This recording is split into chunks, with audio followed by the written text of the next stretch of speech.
Yo, what's going on, Dragon Ballers? Welcome back to another video. Today we're going over my top 5 recommendations for you guys to try out in April 2022 format. Got a bit of a ways until set 17 comes out, so in the meantime, I'm sure a lot of you guys are looking for fun decks to try out, maybe some decks that weren't on your radar. We'll be talking about that in today's video. So if you're new here, as always, make sure to subscribe, hit that bell so you never miss a Dragon Ball Super video.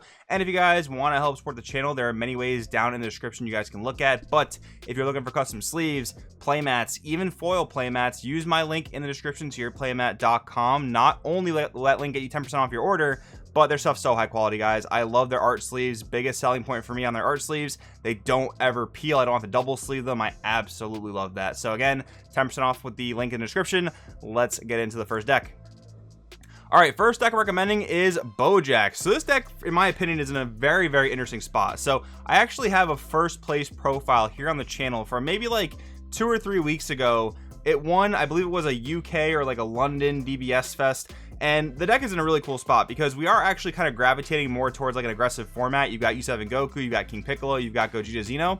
And Bojack is a super combo-centric blue deck, which in theory is going to do pretty well against those types of aggressive decks. More so, in my opinion, the King Piccolos and the U7 Gokus that are typically attacking with smaller battle cards. Maybe not so much Gogeta Xeno, but yeah, I still think it's in a pretty good spot for that reason. I mean, you get a free combo per turn as well as like Senzu Bean, and you're stopping 15-20k attacks while actually like generating board presence, which is really, really cool.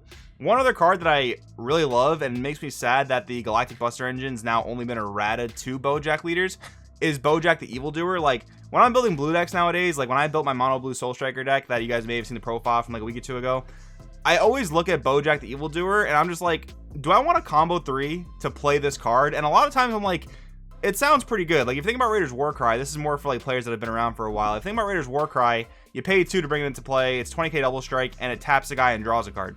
Bojack, for 1 more energy, comes in, 20k dual attack, kills a card in a blue deck where you can probably just like, you know, get your energy back upon comboing.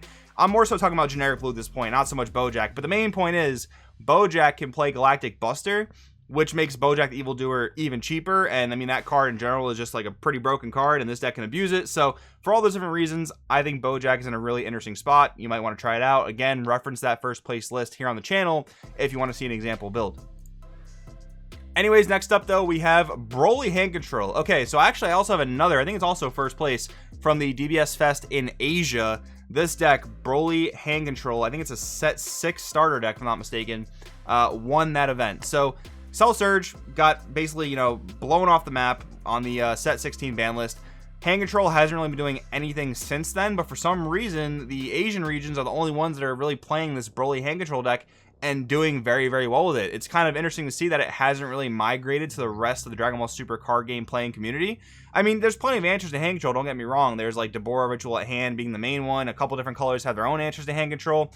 And, you know, I don't think this deck is going to be better than Cell Surge in any way, but it seems like a respectable hand control deck that people can be playing, and honestly a more balanced one, which I generally like. Like this leader, at least on your awakened side, has to attack to refuel its hand, so maybe sometimes you actually have to give the opponent some resources, but I'm sure by this point in the game you can attack unison, so it really rewards the player for being a bit more strategic instead of Cell Surge where you just never ever had to attack to generate any form of advantage, right? And I'm of the mindset, as I'm sure many of you guys are, that hand control should never really be one of the best decks in the format because it probably leads to the most unfun play patterns.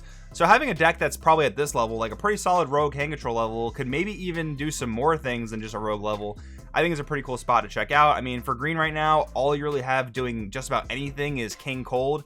I think Green Gotenks is okay as well, but this could actually be a pretty sleeper hand control deck in my opinion, so you guys might want to try it out if you're interested. Then we have Cooler Mill. So this is a deck that I have been surprisingly mentioning like every week in tournament breakdowns. It's just been consistently making top cut slots, which is pretty interesting. From the start of set 16, we actually saw quite a lot of Mill in the form of Janemba Mill, Black Sin Mill. I don't think we saw Cooler Mill the first week of set 16 format, but we did actually Android 18 Mill until it got emergency errated for the Frieza 5 drop to no longer be able to minus tokens.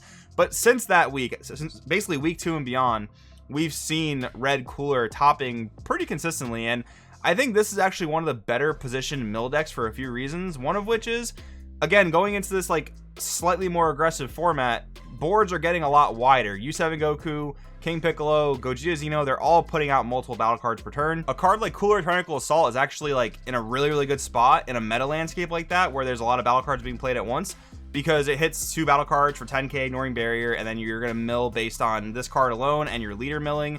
And you're also drawing cards on your opponent's turn, which is a pretty cool addition as well. But yeah, I mean, I think this might just be one of the better positioned mill decks. Like things like Janemba Mill, things like Sin Mill, they really benefit from like an elongated game, or like aggro decks that tend to draw a lot, which there are a fair amount in this format. But like U7 Goku could play around that by just like not using their leader mill and like let the opponent mill for them. But it's kind of hard to do that against Cooler, because you need to mill to get your battle cards in play in U7 Goku, for example, and then you got to attack those battle cards, and then Cooler's going to continue to mill you, right? So if you don't start milling yourself, Cooler's not going to mill you for you, and Cooler can actually win the game via damage, because it's the mill deck that can actually put out the most powerful boss monsters. Like again, Cooler Tentacle Assault, Black Sin, and Janemba are not playing threats that are either this cheap or this threatening, right? So for all those reasons, I think Cooler's in a pretty interesting spot. There were some pretty cool tricolor builds going around, like blue-red with some yellow splash, playing like a Beerus Arrival and some copies of Sand Instincts, but I think as of late, it's just been like more so blue-red. But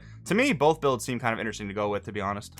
All right, so next up we have SS4 Vegeta. Now, in my opinion, blue is also kind of like barely hanging on to this format. Like Soul Striker manages to take like 1, sometimes 2 top cut slots here and there.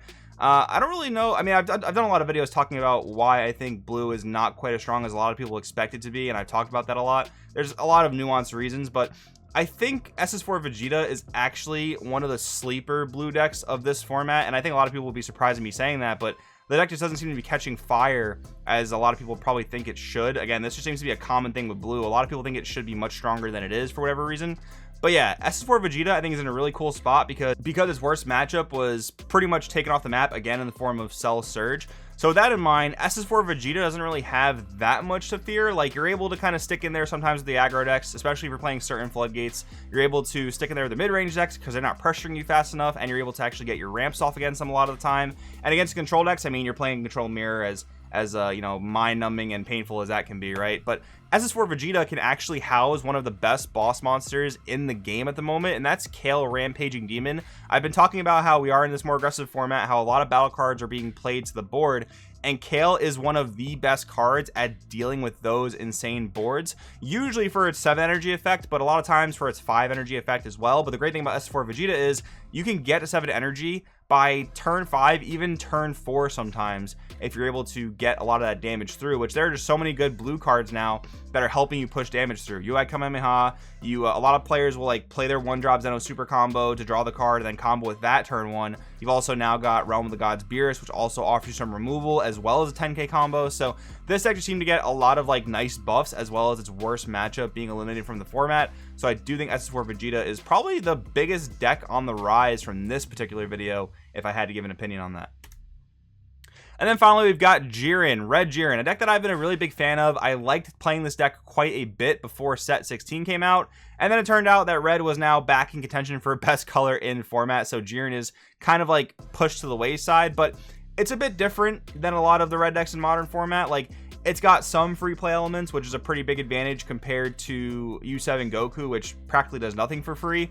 But, you know, King Piccolo is obviously better at doing free things than Jiren is, right? But where Jiren kind of has a leg up on King Piccolo is a super cheap boss monster in the form of Jiren, Zenith of Power. This card is still a powerhouse. Come down, kill just about anything in the game, swing for 2 huge 35k double strike, and then buffing your leader on top of that is really cool. I even think you can play Jiren in a bit more of a defensive way, abusing the Spirit Boost ability, because several of your Jirens come into play and they minus your opponent's battle cards, which will give you a pretty similar feel to King Piccolo in the sense that King Piccolo can play a lot of its guys for free during the opponent's turn, but Jiren can actually play those cards while dealing with the opponent's board or just making attacks less menacing, which is really cool. And again, that's just another big pro against U7 Goku, where, you know, they don't really have great board establishing during the opponent's turn. You could maybe like counterplay a Yamcha or a Videl, or maybe counterplay with a Goku, you know. Not to say that Jiren is better than King Piccolo or U7 Goku. I mean, that would just be a bold-faced lie, but I think that Red Jiren just offers you a different play style that I find to be pretty fun. I've always liked this deck, so